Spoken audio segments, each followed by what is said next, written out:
cents a click, and our system will figure out the theoretical values for each one of those placements and drive that marketplace. So you guys and we let them sell into it. So you guys are doing a ton of back-end research, studying the statistics. Yeah, very technology-oriented, very math-oriented company. So it's all about the delivery. Yep, and Quigo's a very, even though we're based largely in New York City, we're a very hardcore Silicon Alley company. Just happened to be that our, a lot of our folks are from Silicon Valley, right, transplanted to Silicon Alley, and we also have a presence. We have a video team and a video technology lab in San Jose, and are soon to have some exciting video products to announce. Oh, excellent, excellent. Look forward to hearing that. What are some of the roots you can talk about? How did the company start? Pre-funding. Yeah, so company was a technology project for a while, from 2000 to 2002. One of the founders was a gentleman from Israel, and one of them was a person from Los Angeles, right, who met and decided to build some technology at a time when the bubble had burst, right, but they had some good ideas and wanted to build a search engine, but thought it was going to be really difficult to get the proper amount of funding in 2000 or 2001 to build a search engine. $25 million, kind of hard to get, post-bubble bursting. So they started playing around with artificial intelligence and semantic algorithms, and started to hit on some ideas around using their technology to extract information from websites. The government, the U.S. government found out about it, the Israeli government found out about it, the National Security Agency eventually ended up asking them if they could license the technology. Excellent. And that's really how the company started. The company started with a 4 or 5 person team. I was asked to join in 2002, quickly decided that working on government sort of enterprise software deals was not my forte, and so we quickly repackaged the technology into a search marketing platform, and now 5 years later we're one of the largest players in paid inclusion and the largest ad networks in the United States. So this is kind of, when you make this announcement, this kind of sounds like it'll be your coming out party, so to speak. It is in some ways. I mean, look, we work with some of the top brands already: ESPN, Forbes, Career Builder, the Chicago Tribune, the Daily News. This just adds to the war chest of sites that we work with on an exclusive basis. But yeah, look, we've gone from relative obscurity to being top 10 ad players in the U.S. in one stroke of the pen. So we're obviously excited about it.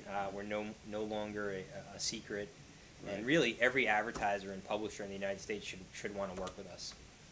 In fact, the story about Time Warner is going to break in Wall Street Journal, do I understand? We're not sure yet exactly. Okay. One of the big news providers will break the story on Monday. Okay.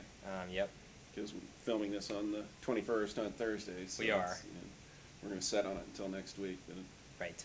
If it comes out in the Wall Street Journal or Times or wherever, and probably on the Time Warner sites themselves, CNN, that's right, FN. That's right. So, how does that change your approach to business now that everybody's going to kind of sit up and take notice? Well, look, we've been focused like a laser beam on quality, on yield for our publishers, on transparency for our advertisers. So I think the way it's going to change our business is we now have scale. Mm-hmm. So it used to be that people could either work with us or not work with us, and it didn't really matter, especially on the advertiser side. Now it matters. We have a ton of scale. When you are serving tens of billions of ads a month, you're an elite crowd. Ours is all high quality, and so I think it's gonna command a lot more respect for the company in the marketplace, and it should. We deserve that now. When are you going public? Look, there's a lot of interest in the company right now. We have options. You'll see us continue to build new products, build our core competencies within our publisher network. You'll see something in the video space coming from us. You'll see more products in the graphical ad space coming from us.